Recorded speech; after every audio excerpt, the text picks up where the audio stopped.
At 20 years old, Bocephus Mills started from nothing.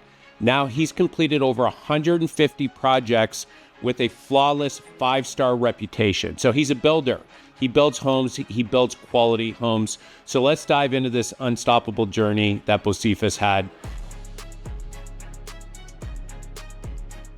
Welcome back to the Mark Faris Experience. I'm your host, Mark Faris. So today we have Bocephus here. Bocephus, welcome to the call. Thanks for having me, Mark.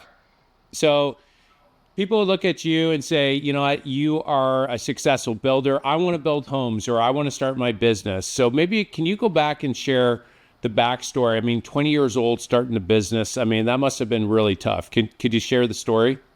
Yeah, for sure. I mean, growing up, I was raised around it. My dad had a custom home building company. I grew up basically on the backyard of development. My dad purchased a piece of property and severed it up. And throughout my youth, I got to see, running utilities and houses going up, and I was kind of always around it. So I was very interested in it from a very young age, and then you get older and you learn things. And then, sometime around in high school, I started to get really serious about it. And I knew that's what I wanted to do. And I honed right in on it.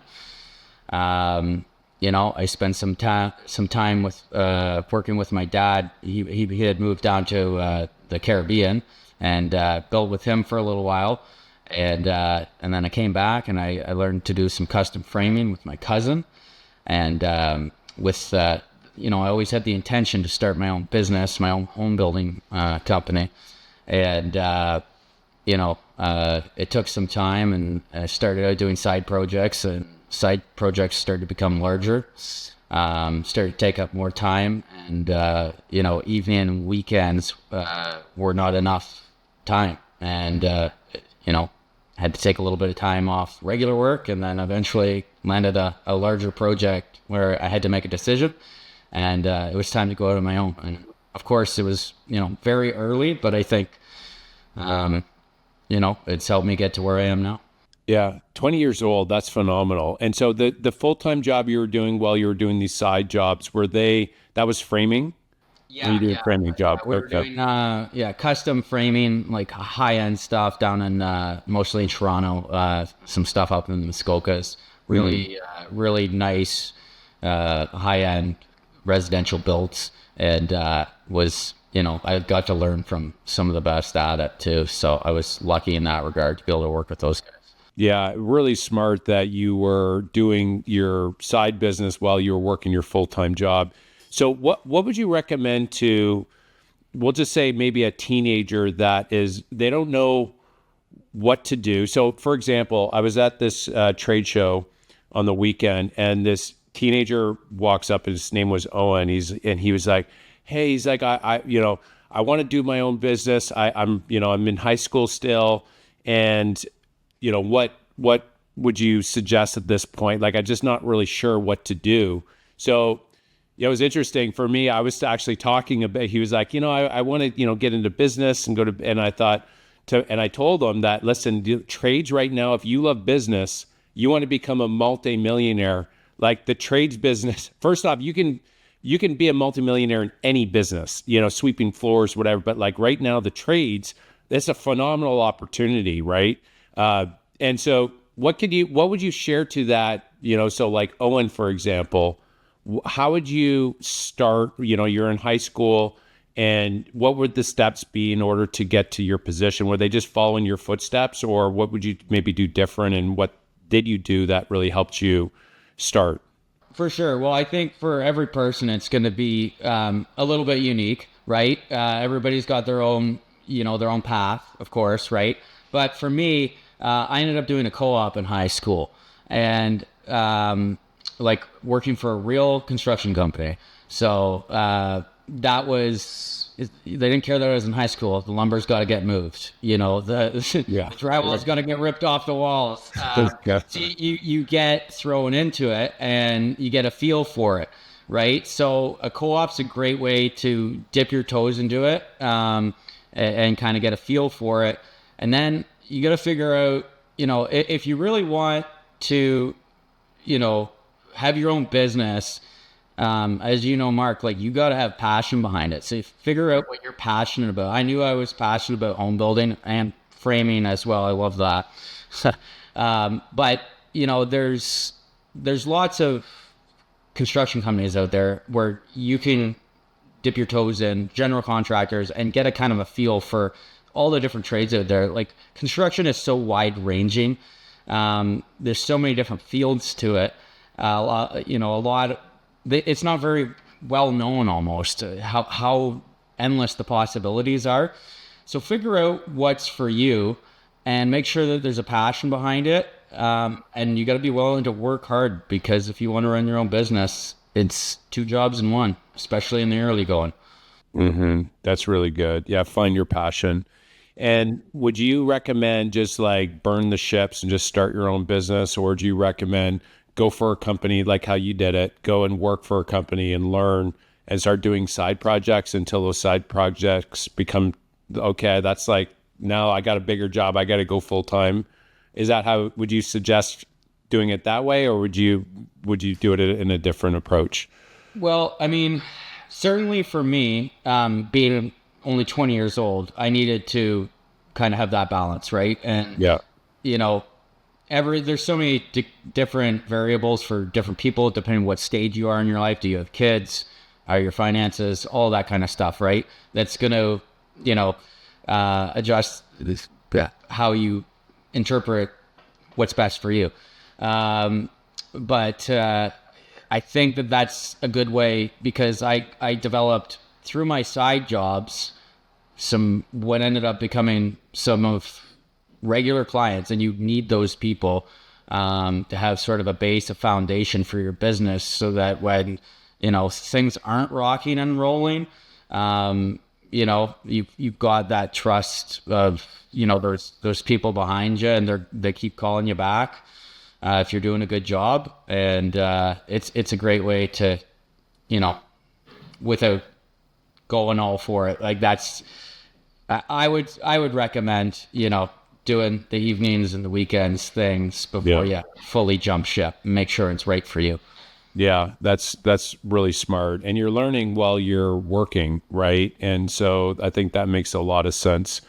It's just not easy, right? That's not starting a business. It's like, if you want to start a business it's funny. I want flexibility in my schedule. Like, that's a word. I've heard that before. And I'm just like, listen, when you start, this is like a rocket ship. You got to get off the ground. Like, you are working double hours. Like, think of 2 full-time people. That's you, right? Because you're and you're doing all the jobs, right, when you first start.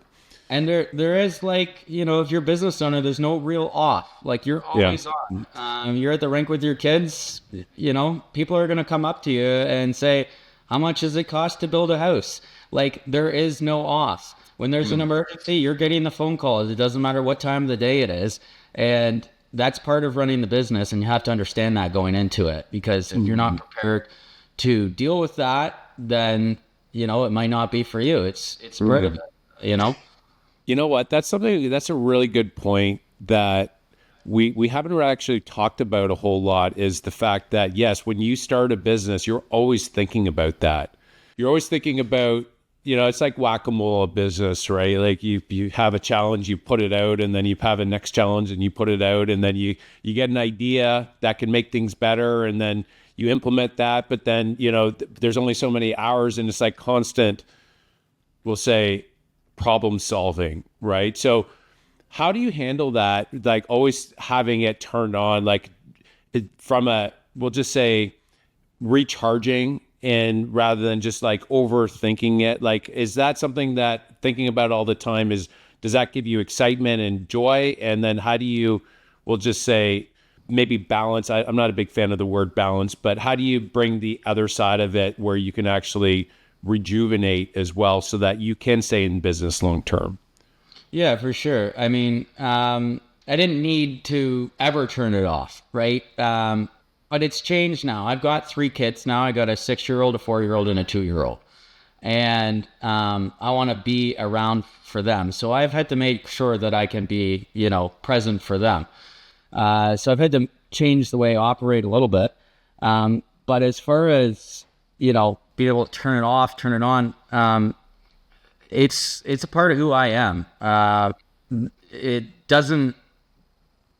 I like always.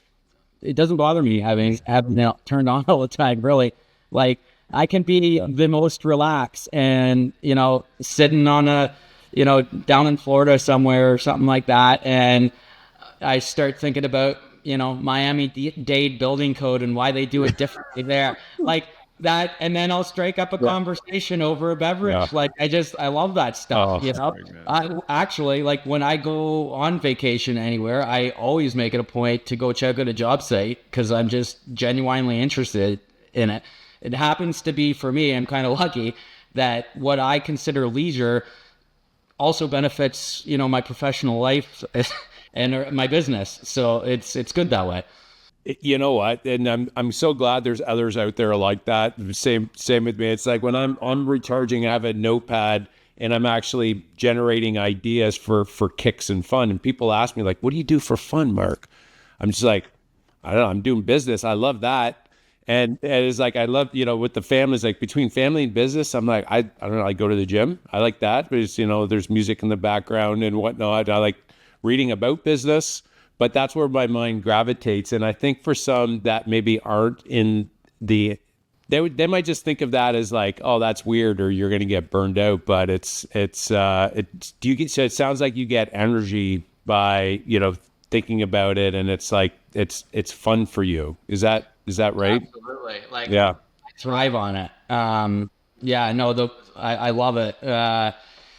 It's just, I've always said, I feel bad for people who, work their whole lives 40 hours a week and they're looking up at the clock. Oh, okay, only a half an hour to go, or counting down the countdown to retirement.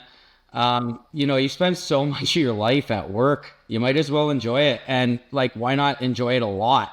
And that's why it's important to find your passion and enjoy what you do, because, for me, I love what I do, and I don't look at the clock and say, okay, it's only another half an hour till the day's over, another, 5 years, 2 months, and 6 days of retirement. Like, I don't even think I ever have real plans to fully ever retire in a complete capacity, like a traditional retirement. I'll obviously slow it down one day, but I just love it too much, It reminds me when you say that, looking up at the clock. Not too many people know this, but I went to Georgian College, so just north of Toronto in Barrie, for those of you listening down south.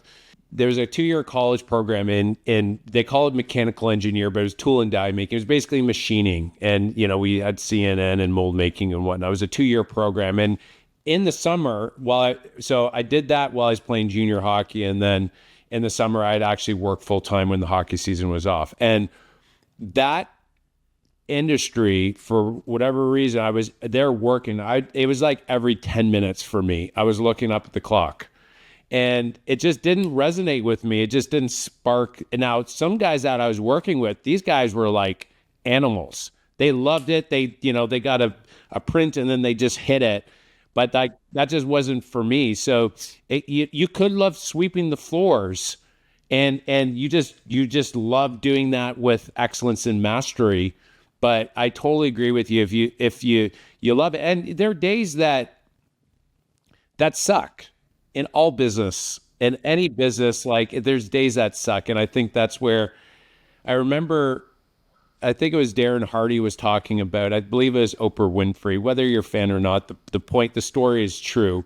Is that when you see her interviewing people, it's like, and famous and making, billionaire or whatever, you look at her and say, wow, that'd be amazing, right? Like, just interviewing people, that's it. But what you see on the interview is like 5% of the role. Like, the 95% is the travel schedule, the prep time, like all the stuff that most people would say, like, I would never want to do that. And I think if the 5 or 10% is like, it lights you up enough, then it makes up for all that, the stuff that maybe sucks, and it's worth it. And so it's got to light you up, I think, to be able to push you through those other challenging parts of the business, if that makes sense. Oh yeah, for sure. It's like, when things are rocking and rolling, like there's no feeling like it. Yeah. Like Yeah. it's like Yeah. borderline in Yeah. addiction, Yeah. right? Yeah. When things are rocking and Yeah. rolling, it is just so much fun, right? Like I just love it when things are just going the way they're supposed to be going, and things are getting done, and everybody's happy. I mean, those that's hard to beat. That's a feeling that I don't think going to do a 9 to 5 is. That's a hard thing to get out of a 9 to 5. I'm sure. Yeah, and to add to that, actually, when I look back in my career, and the most challenging times I look back at with a real fondness, and we'll just say like there's fulfillment there and a joy. Now that you get through it and you overcome a challenge, it's like there's something, I don't know. You know what I'm talking about when you get through a major challenge and you look back at that early struggle, or maybe you overcame something recently and you overcome it and you get a win out of it. There's just like there's joy in that as well. Do you find that for yourself? Oh yeah, certainly. There's all kinds of learning curves along the way, for sure. And it's just it's how you learn along the way, really, right? Those little bumps along the way, and yeah, it feels good when you can overcome those types of things. Yeah. Now, just before we wrap up on this talk, do you find yourself talking after hours with Vanessa, with your wife? Like, is that something? Do you have that? Is that a conversation that you're thinking about it, and then you have as a sounding board, or is that something? Do you keep business with business and kind of family separate? No, like I mean, Vanessa's involved with the business as well, so we're a lot alike that way. It doesn't bother her either. I know that would be contentious with a lot of people, but it's part of what makes us work. So yeah, for sure, we're always chatting about different things. I remember, a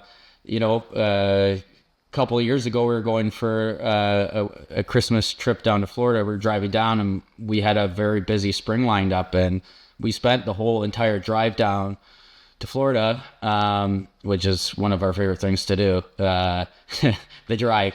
And we're talking about how to manage the time, how we were going to manage it. And we came up with a great game plan. We used it for that entire year. It worked really well, for managing the time and getting all the projects done to our standard and on time and everything like that. And that's fun for us, right?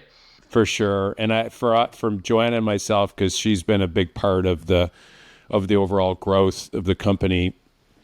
And even now, like with capital, we have the real estate brokerage side where we sell homes, and then we have a real estate investment firm where we buy these apartments and down in the US. And so even though she wasn't directly involved on the capital side that we launched a few years ago, she is a sounding board that I constantly pull in and pull in. So whether she likes it or not, I'm like, hey, listen, I'm thinking about this, and like, what are your thoughts? And she's like, oh yeah, it's like she's got a gift of discernment to, outside perspective, just to be able to give her insight. And it's actually been it's created a new we'll say a deeper, another level of like connection on that. And so that's where, just having that sounding board, and because sometimes you come back and you only have like an hour before you go to bed, sometimes less than that, as and you need some quick feedback loop, right? And generally, even if you have a coach or you have an advisor or whatnot, that's not something you're gonna be calling them at like 9:30 at night. And so I'm not sure how valuable that's been for you, but for me, it's been like pivotal to be able to have that sounding board, somebody that will tell you the truth, one, right? And with like no holds bar, you're gonna hear it, and you're gonna hear exactly. And they really care about what's best for you, and obviously the business, right? So that filter is there. Oh yeah, for sure. I mean, almost every night we always try and make time to just sit down and we put some music on and we just chat. So and sometimes it's business, sometimes it's not, but it sort of all fuses together eventually. So yeah. No, I know it almost seems like we're talking about this too much, but I'll just tell you right now, like having that support and saying, Mark, go conquer that land over there, and having her behind me. That's been like such a Napoleon Hill wrote this in his book that, there are a lot of like very successful men that were inspired by, the woman. There's a strong woman behind them.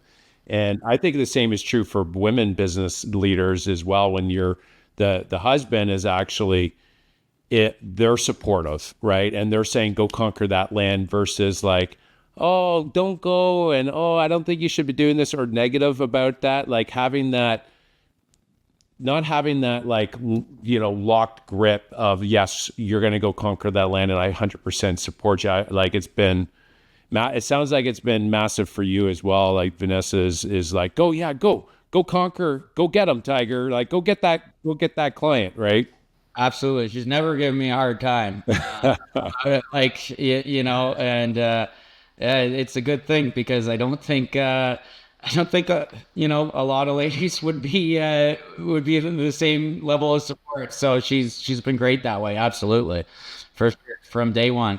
No, for sure. And don't get me wrong. I mean, there's through the years, like when you're working as many hours, like that's something to really work out as well. For me anyways, like I went to this one conference, and the advice I had from one of the top producers that she shared with me, she said, Mark, you know what? I always went home between 4 and 6. Like I didn't book appointments, and that was the rule. And of course there were exceptions, but I went home and I had dinner every night. And, I look at my brother, Thomas, for example. So he's one of our top producers right now, is the top producer. He sells like anywhere from 70 to over 100 homes a year.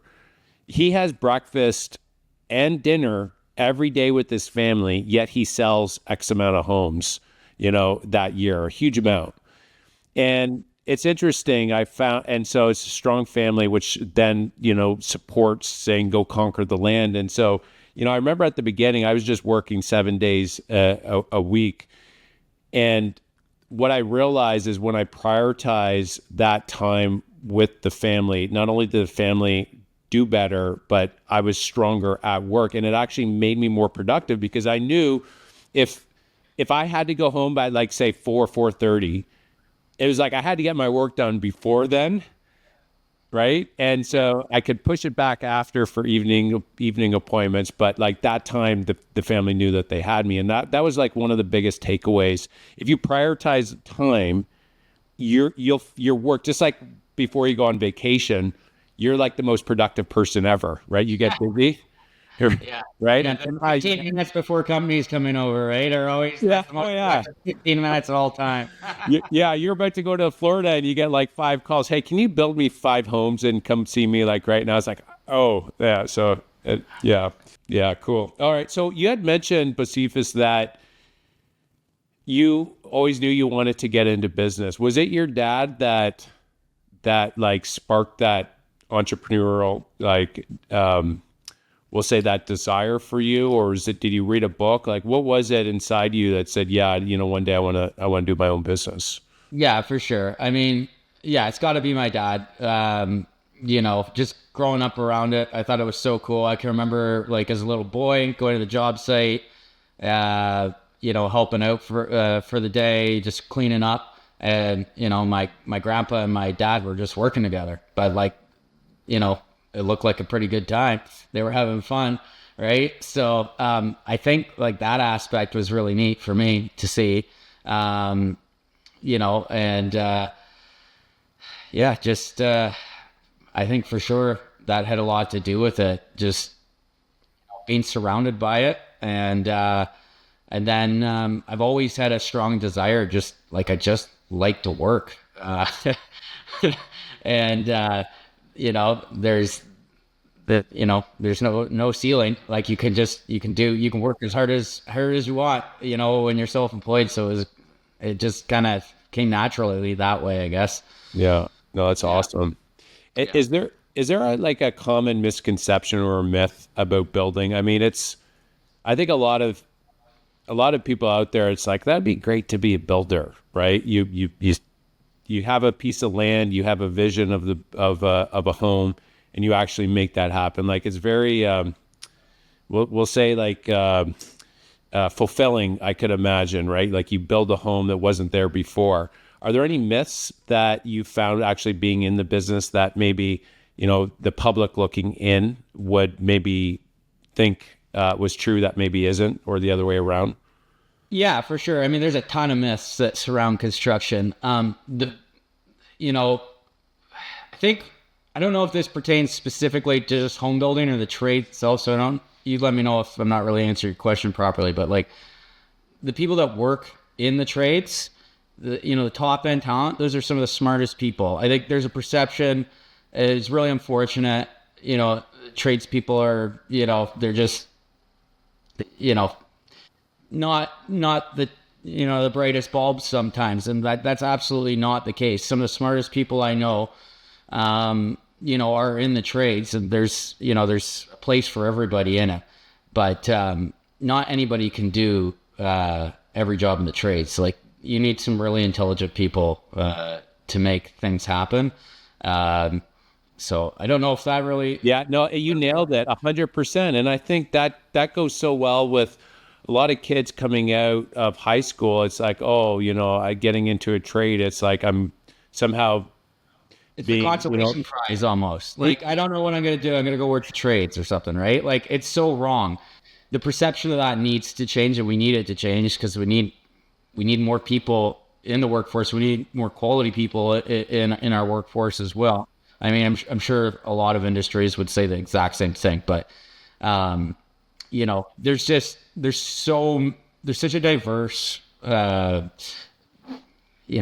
many different jobs out there that you could do, and it's fascinating. And you know what?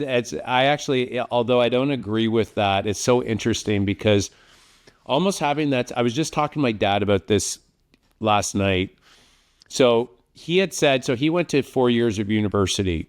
And so he took the Aggie program over in Guelph and 4 years there. And sorry? I thought about taking that actually. Oh yeah. Yeah. Yeah, farmer, so agriculture for those of you, the Aggie, it's kind of a short form there. And so it was interesting because he said, we were talking about university, and I was telling him, like, listen, we got like PhDs, MBAs applying for frontline jobs in our businesses, we'll plural that. And they're applying for frontline jobs and they're not getting it. And I've hired some in the past, and almost there's a superiority, I'm saying in general, not for everybody, but I was just saying, like, I'm noticing a little bit of a trend that there's a superiority in the air that when they come out of with a ticket or university, we'll say degree, that it's like, I expect to start higher.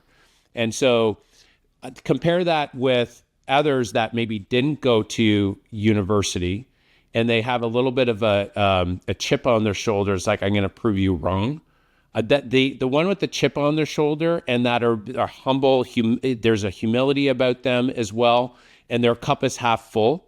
As in, when I say cup half full, like they're open to learning, and like that person, I will hire all day long because I've hired PhDs and MBAs, and I found that in the cases, which isn't for everyone, but in general, I found that the cup was full where it was like, follow this process. This process works, right? Go out and do this, and then come back after 2 weeks. Okay, how'd it go? And it was like, well.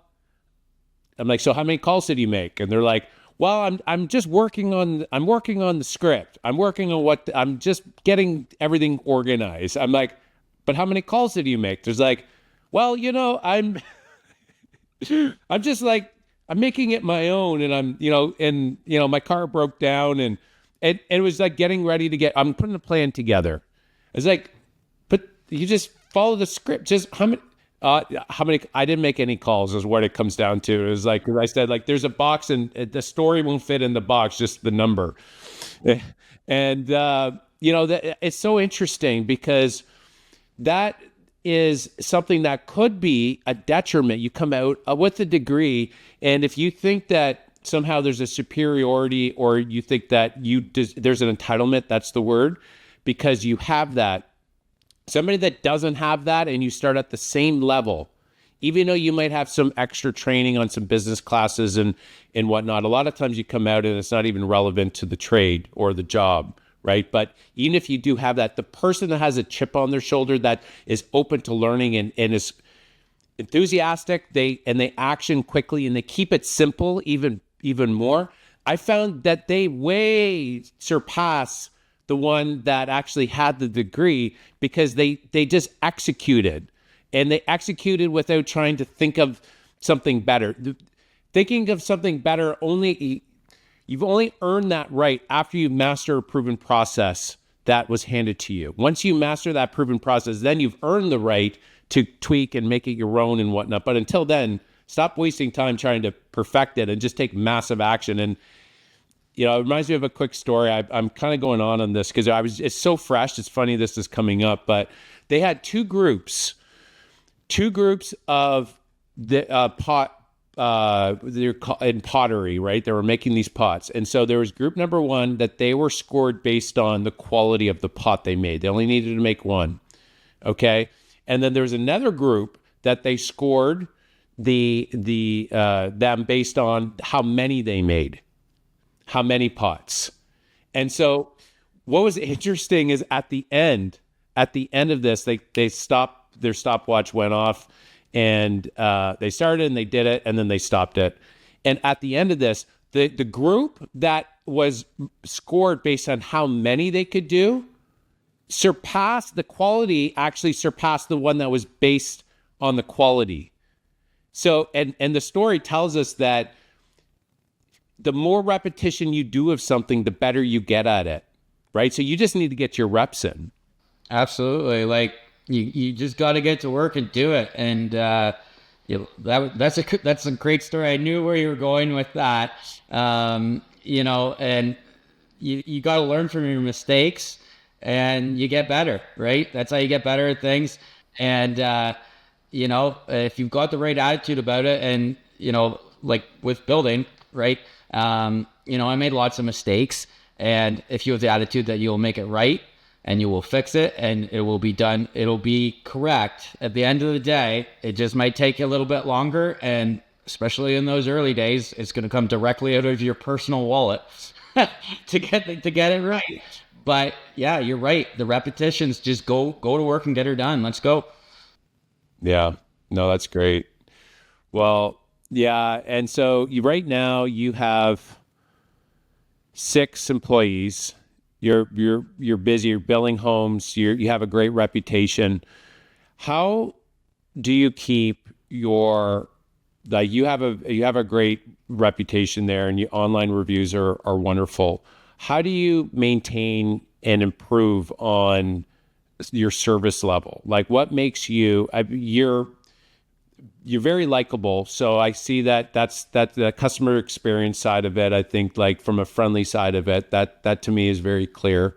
And for the listeners, you may be listening to this on a podcast versus YouTube. And so Bocephus here has like a pleasing personality, which I think is like basic. But for you and your group, how are you able to deliver on that high standard and your reputation? What is it that you do that gets these reviews? Well, it's all like, we're big on client experience for sure, and making sure that everybody on our team, we're proud of to say they work for Mills Builder, right? Like, their values align with ours, right? You could be an excellent carpenter tradesperson, and it might not just be a great fit for us because you see the world a different way than us, right? So we like to have like-minded people. I mean, that's not to say everybody has to be all in a line. Like, it's good to have people, who have different ideas as well. But as far as how you treat people, and how the intangibles of just how your life, the quality that we're after, and that, people understand that. I'm big on hiring people for who they are and not what they can do, because you can if you get the right person, and they want to learn, you can teach them the right things. You can't teach somebody to be a, personable human being and have those, intangibles as a person. So that's a big part of it, is just, making sure, we've got a good team. Yeah, for sure. That's as Jim Collins says, like you got to get the right people in the right spots on the bus, and it always starts with the talent level that you have, for sure. So okay, the listeners, they say, okay, yeah, I have the right people that align with their values, which is very important. On your delivery to your clients, is there anything you guys do that would say, okay, wow, that's above and beyond, or this is something that clients really appreciate that you guys do in your business that maybe the average builder wouldn't? I mean, I make myself very available, for sure. We're transparent right from the start, all the way through the build process and post build process.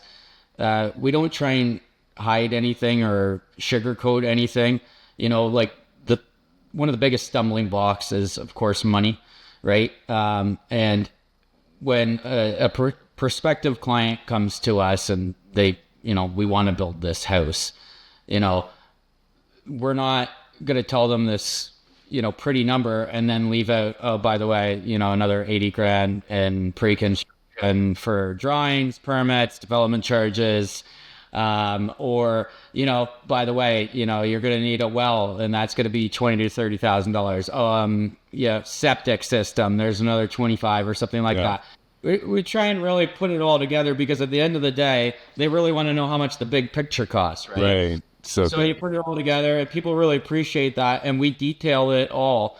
And as sometimes things do pop up during the build, right? And we keep the line of communication open, and we can say, hey, listen, this is where we're currently projecting right now, how we're looking, are you sure you want to have this crazy millwork piece, surrounding your fireplace or something like that? Maybe we could scale that down a little bit and, keep it where we want it to be. So, just being honest and open makes a big difference. And I know that's, probably a little bit generic to say, but, I believe we really back it up, and that helps. that's really important. And actually, Bocephus, I've heard many stories with builders where, that to me is not a standard where, you see one price and then later it's like, oh, this, and this. Like that adds up, and then that's where maybe the bad reviews, or somebody asks them how it went after. It's kind of like, they did okay, they were over budget, but ultimately, if you could say, here's the number and you're straight, that at the end, and they still believe you're straight and you're delivering on things. Of course, there's things that come up that maybe were, but up front, it's like, here's some things that, that are outside of our control that could come up. I think still having that conversation, at least they have a heads up. But if at the end they can say that you were straight and you follow through on your word, that is massive, because it's so rare. It's so rare. I mean, we did this landscape job, and it started, oh my goodness, it started at like, it was like 150, and then all of a sudden it was like, oh no, it was this, and oh no, it was this, and it was this, and it blew up. And it's not like we didn't add anything. It was just like at the end, halfway through, I'm like, oh my goodness, we're so far in. I'm like, it's like, what do you do, right? Like, you're locked in, and I felt trapped. And I'm telling you right now, at the end of this, I was like, thank God that that's over, because that was a horrible experience, right? And so when you're building a home, it's not like a 2-week relationship. Like, that could be something like a year. You're in there even more in some cases, right? You're in people's lives. So I would imagine that would make your life a whole lot better when you don't have upset clients telling, nothing straight. Yeah, no, and that's a great point. And that's something, people who are thinking about building a house, you need to realize that it is, it's probably a minimum a 2-year process in most situations, right? By the time you go through a proper pre-construction process, and then the build process, which people often overlook the pre-construction process. It's very important. And then if things go well, which they should, you're probably going to have some type of a relationship long after that, right? Like many of our clients we've done work for, we talk to them all the time. You develop a relationship. You're talking with them like every single day, multiple times a day for, a year straight, at least sometimes, or more. And, it doesn't just disappear. You've developed a personal relationship, and that's very important too. Yeah. Yeah. Quality of life, I'm telling you, like, you get it right, you figure let's just say you live 80 years and those years are with somebody that it's not going well. And it's just like angst every time you get on the phone because you got to hold them accountable because you know they just agreed to, they're going to forget about it or they're not going to follow through on it. So the next question is, if somebody's interviewing a builder, right? So they're interviewing you and maybe they're interviewing a few others, or maybe they're not even interviewing, but what questions should they ask to be able to ensure that they pick the right one? Because, at the beginning, everybody is they're nice and they're saying all the things that you want to hear. But what would you say would be some valuable questions perhaps, or a process to select the right builder? For sure. Yeah, that's a great question. There's definitely, some good questions you could be asking. First and foremost, check them out online. Vet them. Check out their Google reviews, right? Like sometimes there's going to be some stuff on Google reviews, and you've got to analyze them, right, and see through what they all mean sometimes, right? But check them out, check out their socials, check out their website, and then you got to meet with the people. This is not a drive-through process. It's not, are we going to Wendy's or McDonald's? Like, this is a serious commitment, right? So, you got to meet with them. You got to know who you're, what kind of person or people you are potentially marrying up with, right? Make sure that your values align in life. There might be a great builder and there might be a great client, and they're just two totally different personalities that might not be a great fit together. That's totally possible, right? So there has to be that just good connection in the first place. But I would be asking to see, I want to see what, one of your contracts looks like on a build, because I've seen some other ones out there. When we're building a house, you've got your standard, legal documents and everything like that. But we also like to provide literature for the build, which, could be like 30 to 40 pages long. And it's not legal jargon. It is, this is the exact flooring you're getting. This is the level of drywall finish you are getting, and then we try and explain what the difference is, because most homeowners don't know what a level 1, 2, 3, 4, or 5 drywall finish is, of course, right? And so you see what that looks like, because if it's 1 or 2 pages long and you're about to make hundreds of $1,000s or millions of dollars investment with this company, that's just wild to me to do that on a 1 or 2 page document that really doesn't detail much. So, you'd want to see that for sure. Speak with some clients, maybe swing by one of their active job sites too, right? You could tell a lot by just taking even if it's a drive-by, just looking at it. Is it organized? Is it clean? Are people wearing, safety equipment? Is there material scattered out all over the place? Stuff like that can tell you a lot, for sure. Yeah, those are all good suggestions. And would it be fair to ask to speak with maybe a few of their past clients and have some references with that? Oh yeah, of course. Yeah, you definitely want, to get some past clients that, are, have experience, a similar experience. Like if you're looking to build a custom home, give me 3 clients that you built a custom house for. Don't give me, totally random something different, or somebody from 10 years ago even, some recency, right? Yeah. Yeah. Not their Uncle Joe. Yes, probably. Yeah, of course. Yeah, you can, and when you get on the phone with those people, ask them, Yeah. deep, detailed questions, and if they don't give you detailed answers back, you're gonna know if it's nonsense. Yeah. What's your biggest stressor as a business owner? Like, what keeps you up at night? What keeps me up at night? Um, Geez, that's a doozy of a question. Yeah. Um, you know, oh man, you stumped me here.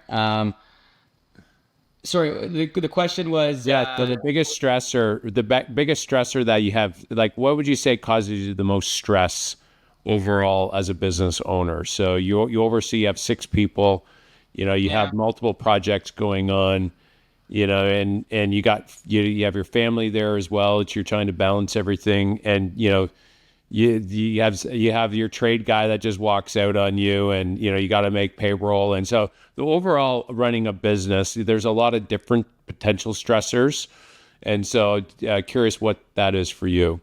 maybe it sounds bad, but when you have employees, it could be difficult, and it's not necessarily what they're doing. It's making sure they're developing, they're happy, retention. Um, that's tough for sure, and it stings a lot if you've put a lot of time in with somebody, and we've had people, you start them up from scratch, and 2-3 years later they're on to the next thing.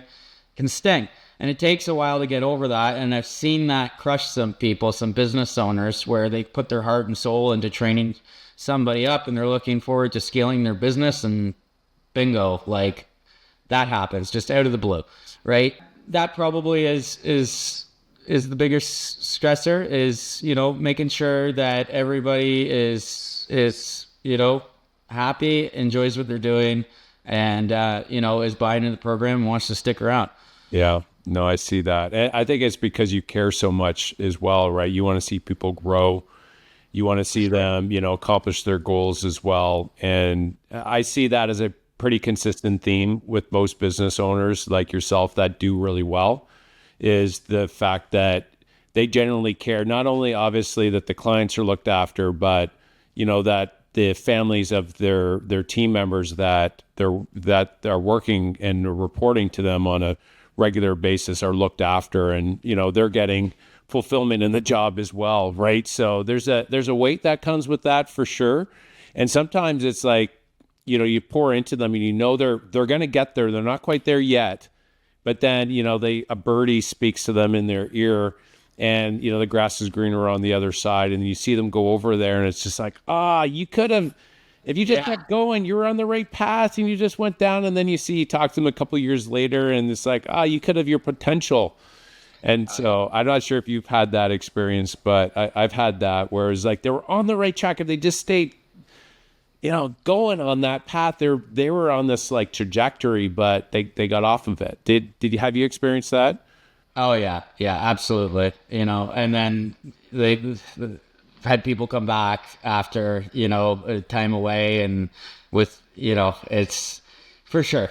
But people are gonna make their choices, and you learn, and we try. I try now, to check in with people, see how they're liking things. What can we do to improve? We're always trying to make that experience better for everybody.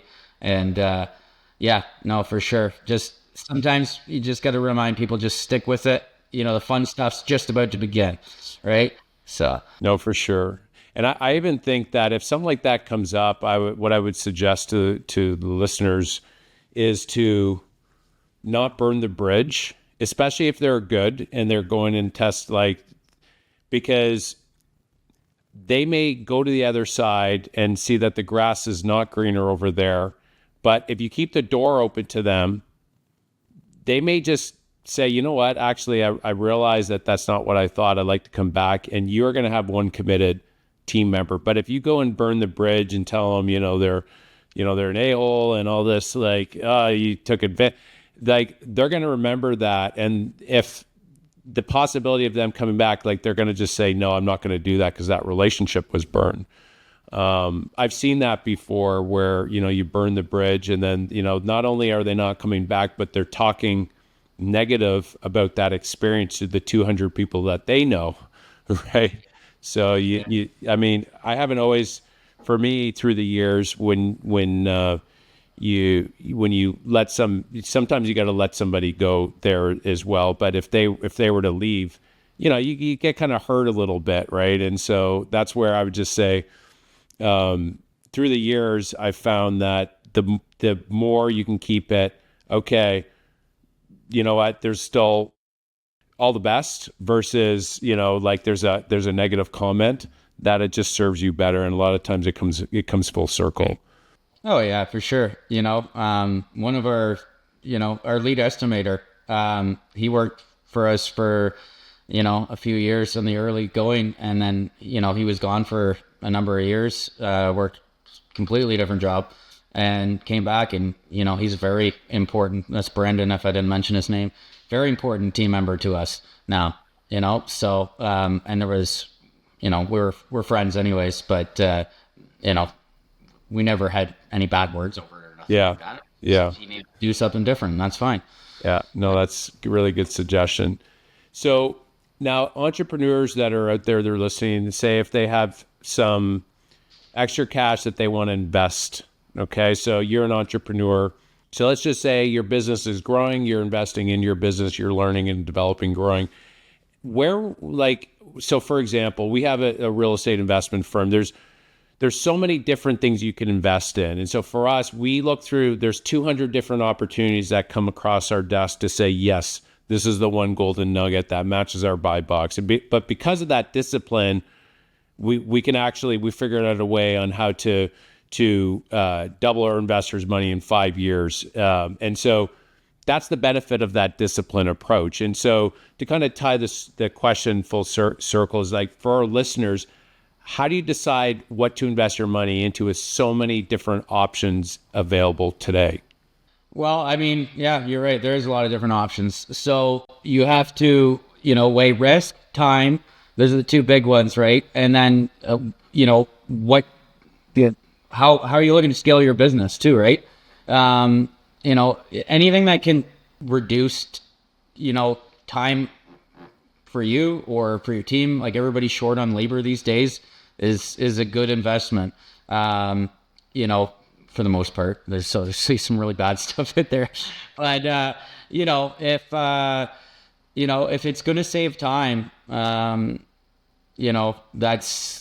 really helps out. And on those early days, you got to reinvest into your business too, and make sure that it has a chance to grow, before you kind of expand beyond your business. And those early years, you gotta make sure you're in it.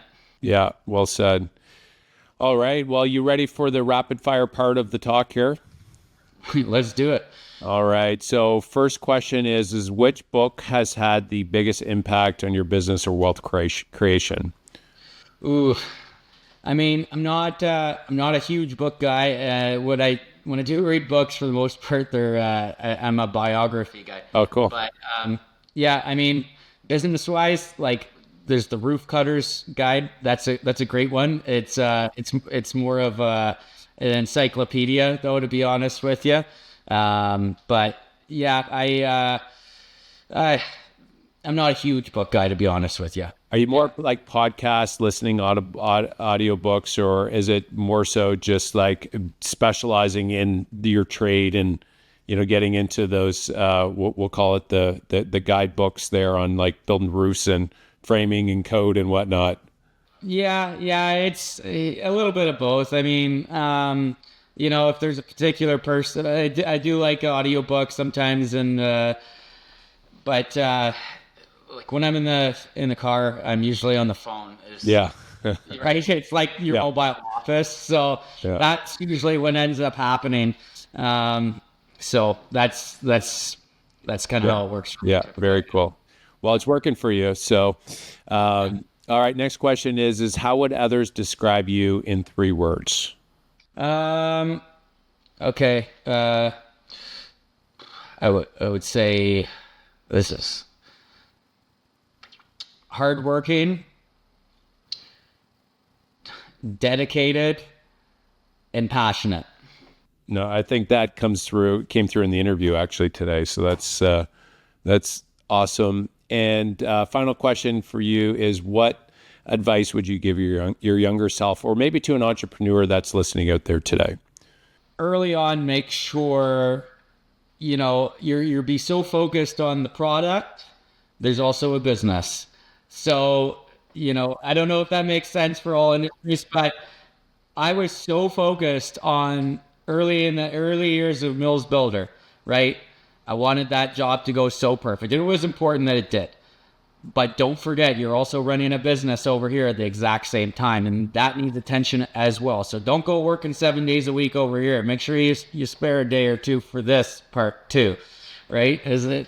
So that took a few years for me to figure out. Once I did, things really changed for the good. But you got to have an appreciation for the office, that's for sure. Yeah, no, that's so well said. Once I was told that all business owners are in two businesses. They're in their own business and they're in the lead generation business, as in like, what's that next one coming down the pipe? And you're right. There's a lot that will spend all the time just servicing maybe that one client. But once they're serviced and they close, it's like, now you got to start. You can't have your redneck hat. It's like tunnel vision. Yeah. You gotta be looking at two places at the same time. Yeah. Right? But and then you can't lose focus, or the quality still has to be there. So you got to figure out how to manage that time. Yeah, no, it's so important to know that nobody else is going to do it. Like you as the owner, especially when you start 100%, but even when you get team members, they're executing on the work there, unless you hire them for business development. All right, Bocephus, how can the listeners get a hold of you? Maybe they're thinking about building a home, or they know somebody. What's the best way they can reach out? Yeah, for sure. I mean, give us a call. Check out our website, millsbuilder.ca.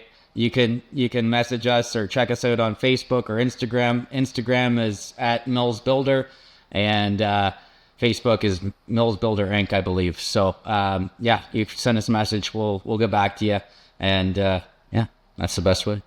Awesome. Well, thanks so much for today. This was a phenomenal conversation. Thanks for coming on the show. Thanks for having me, Mark. Appreciate it. Right on.